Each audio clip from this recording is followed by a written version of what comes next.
How to Make Your L2 Writing Not Suck, written by Khatzumoto, posted in October of 2018.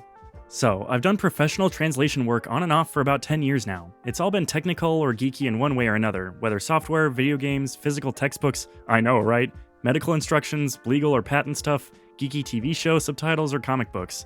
FYI, in case you didn't already know, translation is where you write and interpretation is where you talk. Since I am very much in touch with the shy and reclusive little hobbit part of my personality, translation it always is for me. Little hobbit. It's pretty freaking redundant when you think about it, but you know what? No time to edit, fam. Let's move on. Now, what I'm about to do is engage in what will sound like showing off, and unfortunately that's unavoidable. But as I said to your mother last night, don't let it leave a bad taste in your mouth. Push through. Phrasing.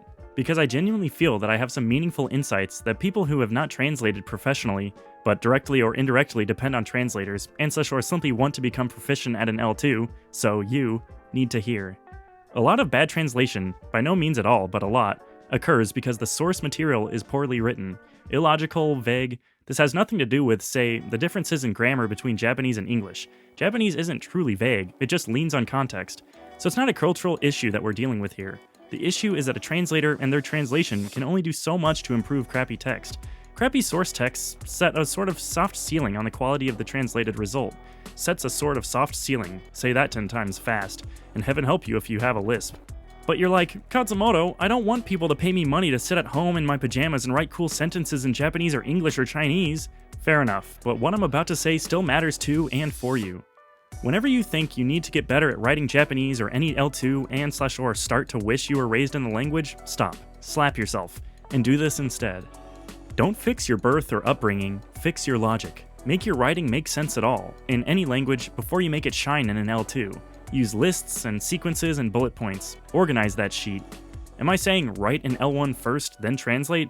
No, that's not always necessary or even advisable. What I'm saying is, focus on making raw freaking sense first. Well-structured writing is language independent. In general, the structure, or lack thereof, of your writing will do far more to inform or confuse the reader than your use or misuse of vocabulary. A reader can overcome occasional poor word choice. Conversely, nobody can overcome the textual cluster hump. Many turds can be polished, but not this kind, matey. When your writing is confused, people automatically just ignore you or start making assumptions about your intent, and there's no guarantee that your assumptions are going to be advantageous to you. Very sad. You coulda had 'em, bruh. People are busy and distracted. Social media is poppin', smartphone notifications are poppin', YouTube won't watch itself. All that flitting around lowers people's operating IQ. Their potential IQ is in the stratosphere, but sleepiness, distraction, and multitasking exact a heavy discount and bring things crashing down to the ground. Make your logic great again. Get your logic right, and with a decent vocabulary base, your L2 writing will be, as Pierce from Community used to say, streets ahead of even regular quote-unquote natives. You're a native too. You're just remedial, remember? Smiley face. Informally, my friends of the Yamato persuasion will sometimes ask me to translate something for them, and I just punch them in the face instead. Is that acting like a bad friend? Perhaps. But hear me out. Let me tell you why I do it. Because invariably, with few exceptions, they haven't done the intellectual work of making their writing make sense.